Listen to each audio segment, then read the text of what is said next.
So. Yeah, I've worked with so many people. I worked with a guy once. When I worked on Martin, he was a bodyguard. Martin had a group of bodyguards. Is this? I'll tell you the story. Yeah. Okay, I was gonna true say story. you gotta tell this story. Worked with a bunch of guys that were bodyguards. If you came to the Martin knew his audience was crazy before everybody else started having metal detectors and stuff. He had a really wild, young, youthful audience. So when you went to the Martin show, you would be screened for weapons. You know, they had somebody wand you, a group of bodyguards. So they all want to be actors. All these guys, and one of them was a really nice guy.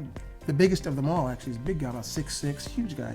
And so when I left Martin and went to another show at NBC called Built to Last, we needed a big guy. They wanted to get the guy Zeus, Tiny Lister, but he was unavailable. He was doing a movie. And so I said, I know a guy that's bigger than Zeus. He has no experience, really.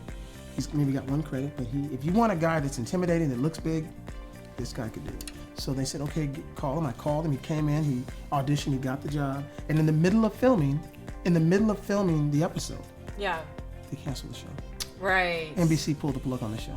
And he came and sat next to me, and he was almost crying. He said, oh my God, Michael, I can't believe it. This was my big break. I've never had more than a line before. I had 5 lines, and I was in several scenes. And I said, it's okay, buddy. I said, you'll get another shot. Don't worry about it. But in my mind, I thought, man, this guy is over 40. He's 6'6". He's a huge guy. He's black. This might be it for him. Like he might be right, but I couldn't tell him that. So this was in 1997. A year and a half later, this guy was nominated for an Oscar. Best lead actor. You guys aren't gonna believe who true it story. is. This is a true story. This is amazing. Who was this guy?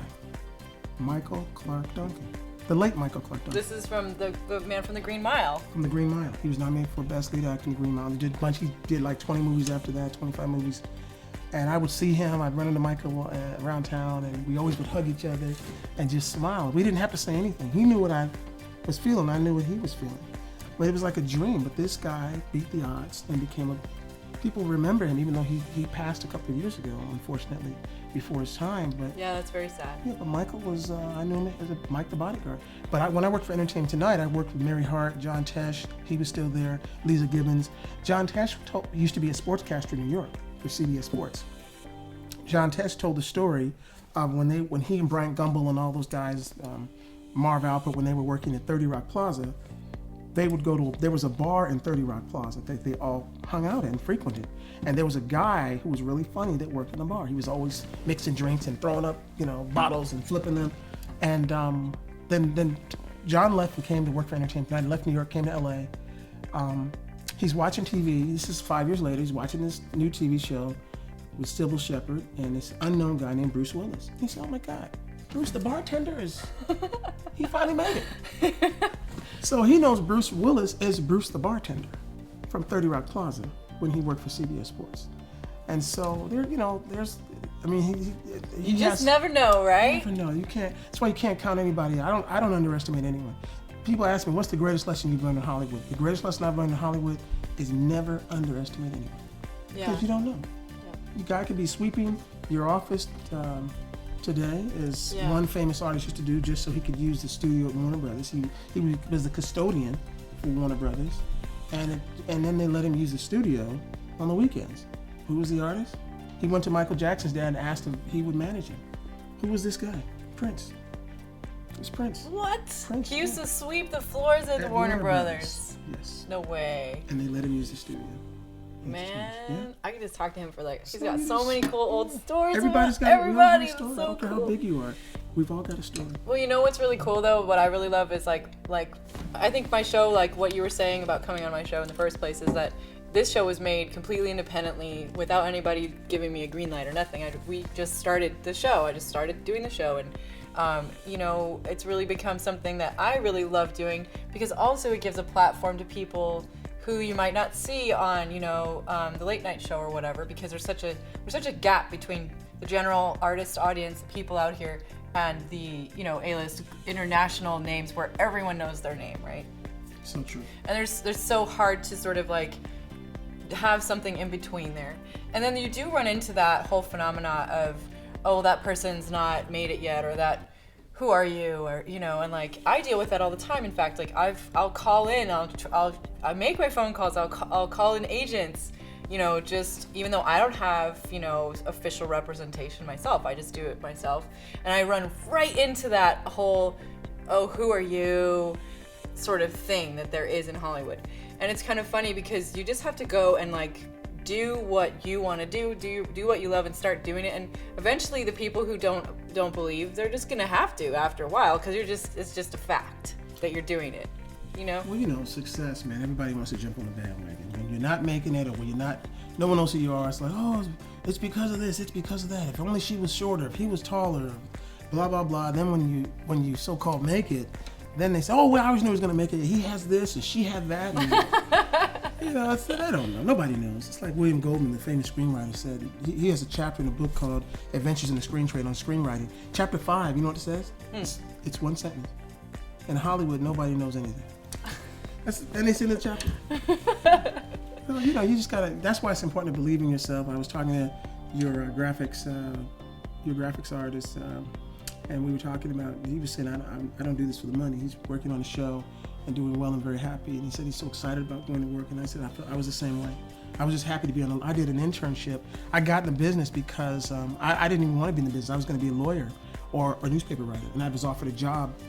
I won a contest in college and was offered a job in a newspaper, and also got a fellowship at law school. But I love this. I discovered TV writing because two of the guys that created a show called Cheers. I don't know if you remember the show called Cheers. Of course I remember Cheers. Those two guys went to my school. They were a decade and a half before me, Glenn and Les Charles. And so they allowed me to do an internship. I was the first intern on Cheers. Really? Oh, man. On Cheers when I was a senior in college. So I went to school in Redlands. Redlands to Hollywood is 90 miles. And I just got my first car. And I drove there 3 times a week, 2-3 times a week, there and back, for free. And loved every minute of it. Didn't mind the drive. I was just happy to be in show business. I was so excited and watching. It must have been so fun to be on that set, too. It was incredible watching these incredible writers and these actors that I grew up watching. Ted Danson and Shelley Long and George Ratzenberger. And Kirstie Alley. Before Kirstie Alley. Oh, before? Yeah, this was Shelley Long, the blonde hair. Yeah. Who was, you know, Kirstie came the year after I did my internship. Wow. It was a 1-month internship. And after a month, I wasn't done. Like, I still wanted to do it. So I asked him, can I do another month? And after that month, can I do another month? I wound up doing 7 months. I did this for 7 months for free. And loved every minute of it, and that exposed me to the Paramount Studios lot and the culture of movie lots. And then after I graduated, I came to LA. I knew I had the connection to get on the lot, so I went to every lot in town with a suit on, my Sunday suit. I looked my resume, looking for a job, and everyone said no for 2 months. And then I came back to Paramount, where I started. Entertainment Tonight, which had said no to me before. The guy told me to come back, the receptionist told me to come back in a month. There might be something open. So I came back in a month. The same guy came out and said, oh, I'm sorry, no, there's nothing available. This is a true story. So as I'm leaving, I'm walking out. I said, well, thank you. I'm walking out. The door it's real slow closed. It's about to close. It's almost closed. All of a sudden I hear a voice say, wait a minute. Come back up. He said, you know what? There is a job. There is a job is going to open up. There is. Can you be here Monday? This is a Friday. Can you be here Monday at 10 o'clock? I said, 10 o'clock in the morning or 10 o'clock at night? What kind of job are they doing 10 o'clock at night? Well, it's a night operations supervisor job. And so I came, I packed my stuff, got my car, put everything in my car and came here. I was here Monday at 10. And I was trained by this guy to be a night operations supervisor, which really, I was a production assistant. I was a glorified PA. Right. Because at 10 o'clock at night, no one's at the office except me. Yeah. So I'm only supervising myself. It was a nice title for, and I would get lunch, I would get, groceries and donuts and newspapers. This is before the internet, so you had to. This producer read Rolling Stone, and he read the Wall Street Journal, and you'd have to have his stuff ready. And I had to, and there's 300 employees, and I had to figure out who gets what. And my job was over at 6 a.m., but I would be there till 8, 9 o'clock for the first couple months, because one day I just went in the corner somewhere, and I just got in the corner. I said, oh my God, I'm never gonna figure this out. But in 6 months, I knew it by heart, and eventually.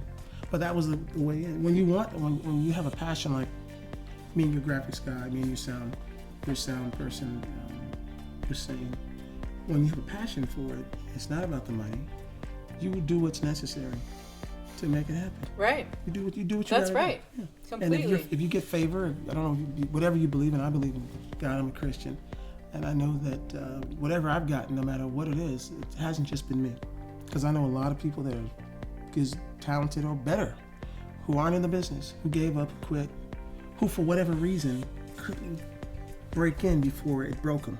here, and they had to go do something to make them feel good about themselves. Because this business will make you, if you don't start getting successes, you start feeling bad about yourself. Because of the rejection, right? We were Rejection talking is about horrible. this. Yeah, so many times. And a lot of the really successful people have been, you'll hear their stories that, they went through no's from so many big studios or record labels or whatever it is. Thanks for watching Mike Ajakwe on The Red Booth.